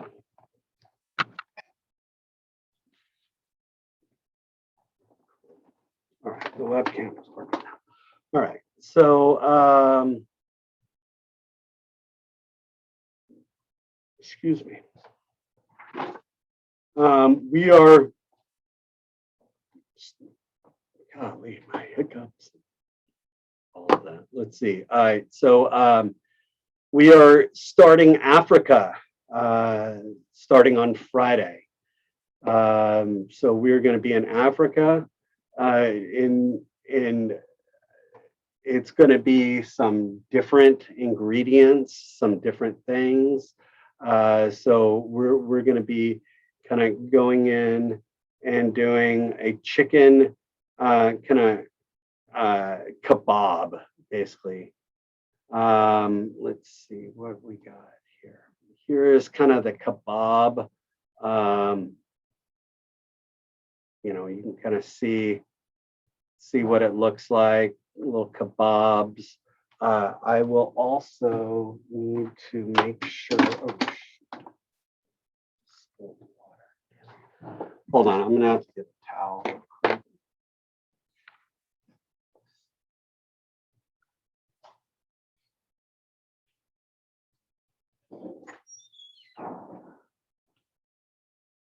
Yeah, it's only like 1.5 ounces of yogurt that we need.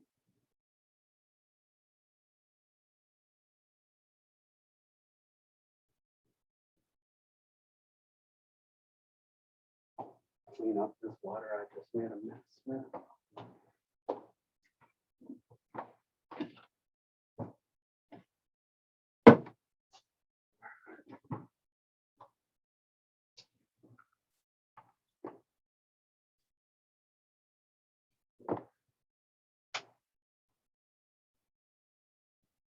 So let's see. I also need to make sure I get us skewers on our.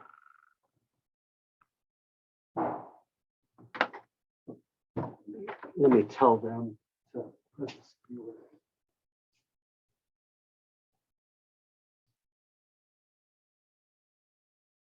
Yeah, I just left. All right, so we're gonna need skewers. If you don't, if you are not picking up from the school, either you can use, you can buy wooden skewers or you can buy metal skewers, whatever floats your boat. If you use wooden skewers, you need to make sure you soak those skewers the day before. Because if you're putting it on a grill or something like that, we do not want those, don't want those skewers to burn. And if you also soak the skewers in water, they will not splinter or kind of splinter when you're shoving stuff onto the skewer itself. So where you don't have wood shavings or wood pieces or any of that sort of stuff stuck into it. Now, I want you to see how some of these these pictures, some of them have the kebabs just so squished in together. If you do that, the problem is your chicken's not going to cook evenly. So you need to make sure you let your the skewers, you're not packing them so tight so where the chicken doesn't cook. We want to make sure the chicken cooks on there. So that's kind of what it looks like. Let's go for the recipe. We have chicken breast cut into slices or cubes, I would say. Lemon juice, tomato sauce, Greek yogurt. Let's see, white wine or wine vinegar or white wine vinegar. You have garlic, you have oil, you have oregano, paprika, ginger powder or fresh ground ginger, depending on what you got. A very small pinch of nutmeg powder. And guys, we're not making like eggnog here. We just want a very small pinch. It can be too much if you put, you've got to be very careful with how much you put in there. And then salt and pepper and skewers. You're gonna kind of rinse the chicken off. You're gonna cut the chicken into pieces, and you're gonna add all the mixtures. Basically add everything. In a bowl, you're gonna mix up the basically the paprika. I would mix up everything in a bowl. Let my chicken marinate for, I don't know, maybe 20-30 minutes, give or take, depending. And then you're going to skewer it up. And I usually marinate my vegetable. I separate my chicken and my vegetables, or you can put them all together depending on you could do it anyway. A lot of businesses like you to separate it because if you had any leftover vegetables, those vegetables could never be used any other way because they've been touched by chicken and all of that sort of stuff, if that makes any sense to you. Because you don't want to waste a bunch of vegetables. So if you put all those vegetables in with the chicken and marinate it that way, you could easily have to get rid of it or do something with it. So so I usually will have my chicken marinating and then some vegetables marinating in a separate bowl, and then I can combine it as I'm skewering it. But at least I'm preventing those vegetables from having salmonella or potential hazard. And you're going to skewer it up, chicken, vegetable, chicken, vegetable. I usually do chicken, vegetable, vegetable, chicken, vegetable, vegetable. So where you're not having, you have a little spread out, and you're not having to use as much chicken. You're using also a lot of the vegetables as well. And then you are going to then you're just going to skewer it up, and you're going to grill it, cook until done. Most important thing is your chicken needs to be done. It should have a good sear to it, good color to it. If you don't have a grill, you can put it in the oven at a very high temperature, like 400, 500, to just try to get some color to it. Or you could, and then, that's kind of what I would do, is I would put it in the oven at a high temp to get any color to it, or to get some color to it. Just make sure it's cooked done. So that's that. Now we got pita bread. Any questions on that? Yes, no, maybe so, probably not. All right, we got pita bread. There's pita. So you can see it should, when you're baking it, it should puff up like a little balloon.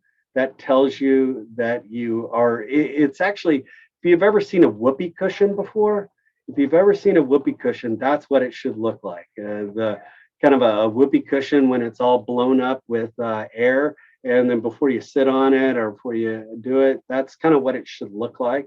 Should kind of be blown up, kind of like a whoopee cushion in a way. And that tells you, if that happens, that tells you that you did it correct, and you have a gap, because pita bread should have a gap in the middle, just like so.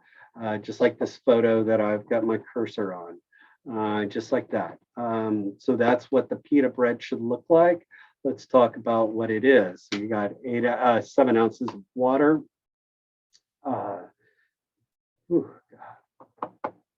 My medicine today, I feel like, is right here, stuck right here, and it's giving me hiccups and heartburn.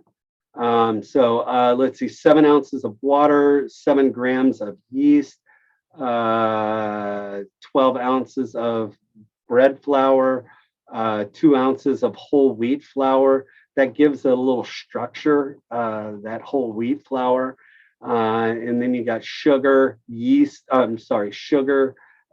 yogurt, and oil. You're going to activate the yeast with lukewarm water and sugar. You're going to let it kind of sit, and you're going to, it's a straight dough method. So you basically kind of dump it all in and mix it all around and do the hokey pokey and turn yourself around. And you're going to have a dough that is coming out, and the oil, the yogurt, everything gets thrown in. So what I would do is I would have my warm water and my yeast, let it sit in my bowl for a minute.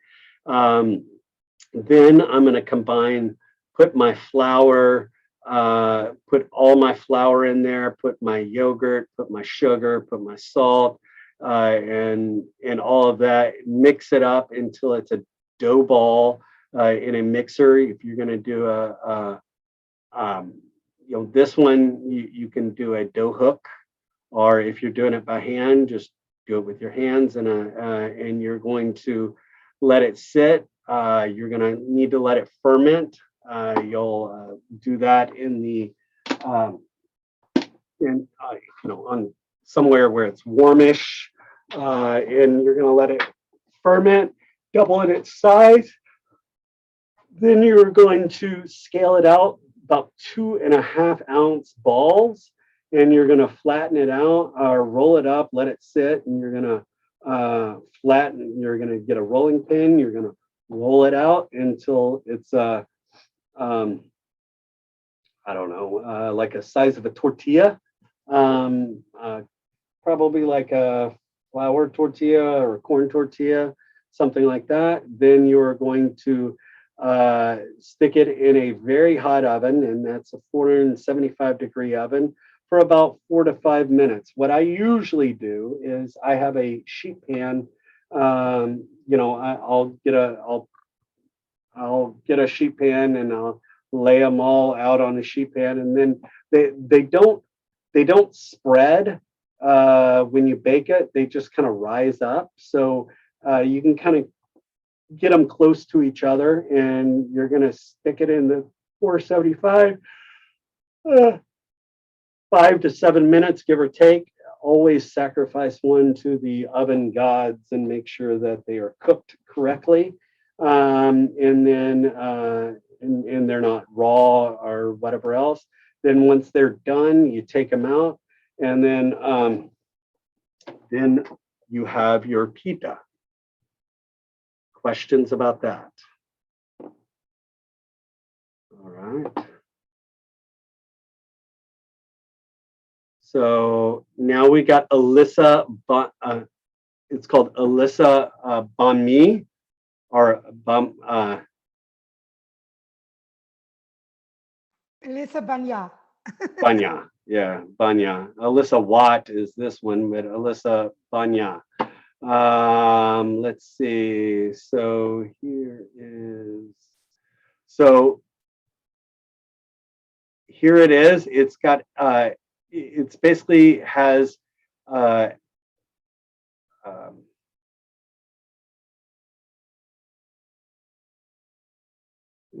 sorry.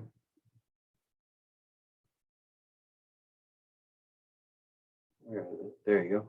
All right, so it's got okra, onions, ginger, serrano pepper or jalapenos,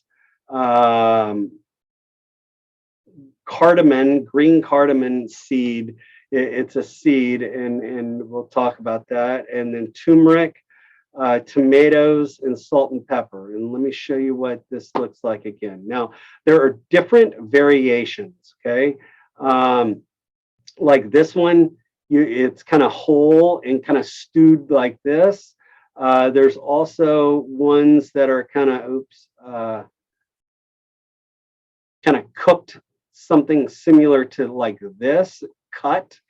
It really doesn't matter how you, if you want to leave it whole or cut, or, these are not really, this is whole, but I usually, I would at least cut it in half, like this, or slice them, so where you can kind of cook it down a little bit. But it's basically a vegetable that's all stewed down and kind of cooked down. So you've got in a sauce pot, you're going to add oil, you're going to add your garlic, add oil and garlic, and then you're going to cook it, and then you're going to add your ginger, your serrano pepper, your or your jalapeno, your green cardamom, and it's a seed, and I usually kind of crack that up a little bit. In my turmeric, and turmeric, please guys, be very careful with turmeric. It's going to stain your clothes. If you get it on your clothes, it will stain your clothes. So make sure that you don't touch your fingers, or you don't touch your jackets or whatever else when you have it on your fingers, because it can completely discolor your clothes. Okay, and then you're going to cook it down until nice and tender and just soft, and you're going to add the okra as well, and you're going to kind of cook it, and it's going to basically a stewed vegetable, or kind of stewing, and it's going to kind of cook in its own juices. You add a little bit of liquid to it if you need it, but it's just kind of all kind of stewed down and cooked. It's a very hearty, very hearty product. It's supposed to get stick to your bones kind of a deal. So it's really thick and hearty and rich, and I mean, it's just one of those where It's just a bunch of stewed vegetables, kind of like ratatouille in a way of, stewed vegetables or, braised vegetables, if you will. But that's it. It shouldn't be too spicy. I mean, African food is typically a little spicier. So, if you want to get a little heat to it, that's totally fine. I'm probably going to just do one jalapeno and no serrano, and I'm probably going to take out the seeds on the jalapeno because if I'm eating it and I'm cooking it for my likes right now instead of anybody else, but I'm going to cut it down just a little bit.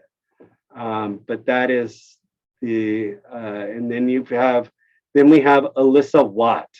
Alyssa Watt. Alyssa Watt is basically peas. It looks like a pea puree, but it's a kind of a yellowish split pea. If you can see it, this is kind of what I would say it should look like. It should.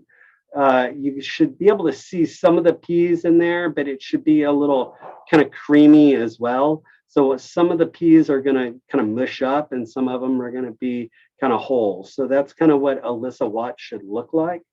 And here's another one, but the peas are kind of overcooked or a little more mushier, but that's fine as well. Again, it's supposed to stick to your bones, stick to your ribs, give you substance all day, kind of a deal. It's like if it's really cold outside, eating oatmeal, it kind of sticks to your, and it gives you substance and body.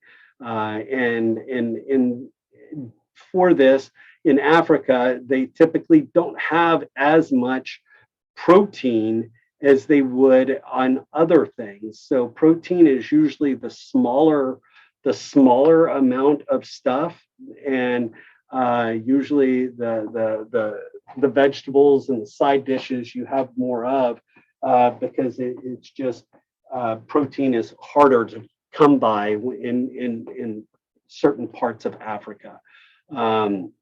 So just making sure you do that. And they typically, so you use the pita as a device to eat stuff. So it's kind of like in Mexico, they use the tortillas, or in Italy they use the bread or whatever else, or France they use bread.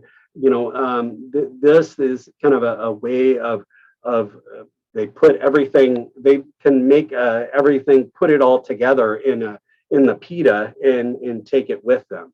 And it's transportable, or you can transport it anywhere and all of that. So a lot of times, people put the Alyssa Watt, Alyssa Banya in there, and then inside the pita with the vegetables and all of that, and eat it all at once. So that is something that you would see. But any questions on this day?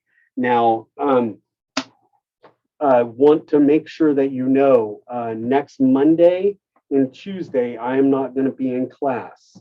Okay, Chef Pablo is going to be here. And I need to make sure y'all understand this is y'all need to, I don't bitch and moan and complain about y'all not turning on your cameras, okay? I don't do it. I haven't done it, and I probably will never do it. But what I'm going to require you to do on Monday and Tuesday is to have your cameras on and to have a little more participation in class on that Monday and Tuesday when I'm gone.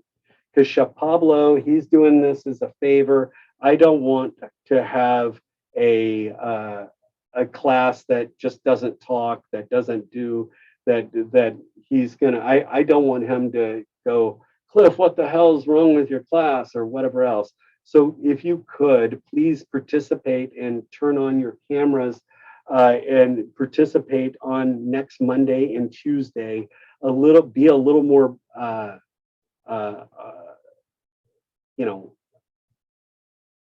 just be aware that this guy's helping me out because I got to go to Houston and do a doctor's appointment, and he's covering for me. And I don't want him to feel like y'all are neglecting him or you don't like him or whatever else. So on next Monday and Tuesday, please try to be on time and try to be participate.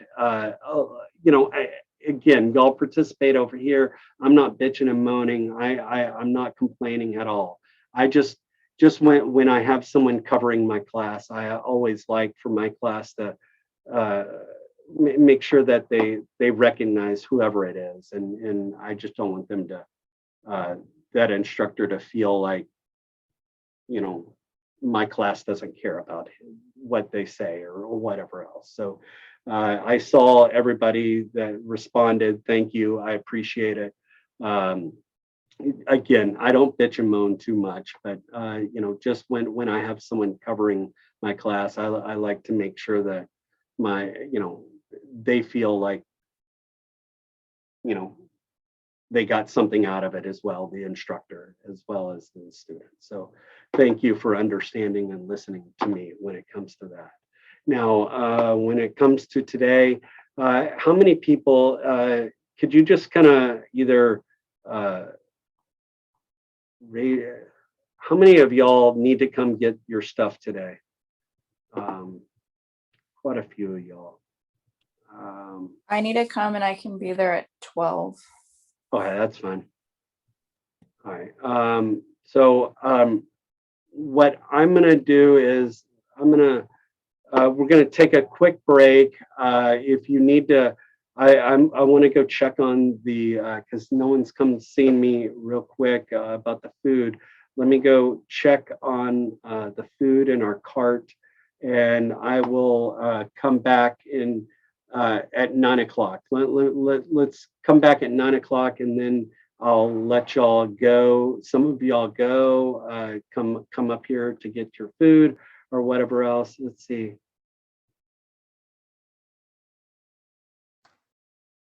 Well, I don't expect if you're 120 miles away from the school, you should be still getting your stipend. Or, I mean, can you unmute yourself real quick?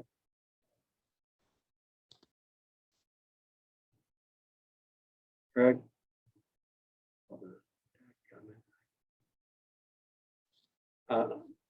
I don't know if his camera's working, Chef, because I know Craig did mention he was trying to get his computer fixed. Okay.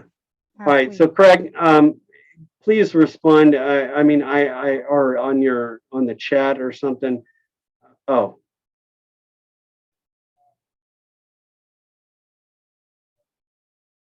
All right. So you're not living in Austin right now? Is that what you're saying?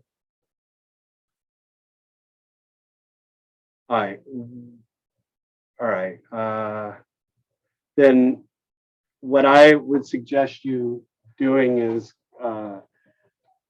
calling up or Mary or emailing Mary Reardon, the person from financial aid, or talk to her about your stipend and see if you can get a stipend until you come back.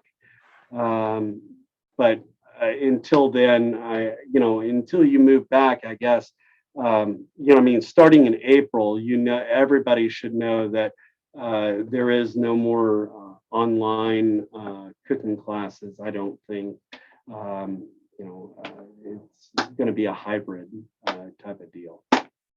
But anyway, let me. So Craig, you and I will just need to. You're just going to need to call or email Mary and ask her about the stipend until you get back to Austin. And stipends and all of that is completely out of my hands. I can't. I don't deal with stipends. I don't know anything about it. So, but until then, you just need to talk to her about that. And then anybody else in the area needs to come pick it up. But let me go, let's reconvene right at 9 o'clock, and I'll go find out about the food and start checking it out real quick. So give me a couple minutes and I'll be right back. Yes, Chef, thank you.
Guys, I'll be right there. Give me about 5 more minutes.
All right, guys. So they are finishing up with the stuff right now.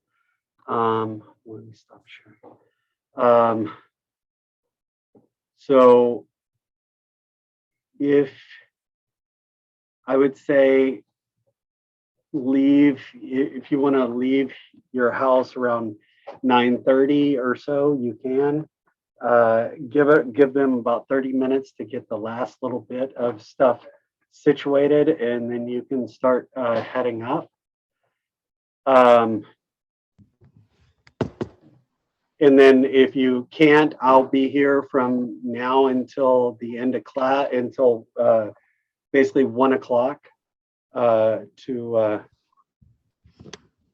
pack up all your stuff and to get your stuff together. Are there any questions so far? All right. Well, I'm gonna stay online. You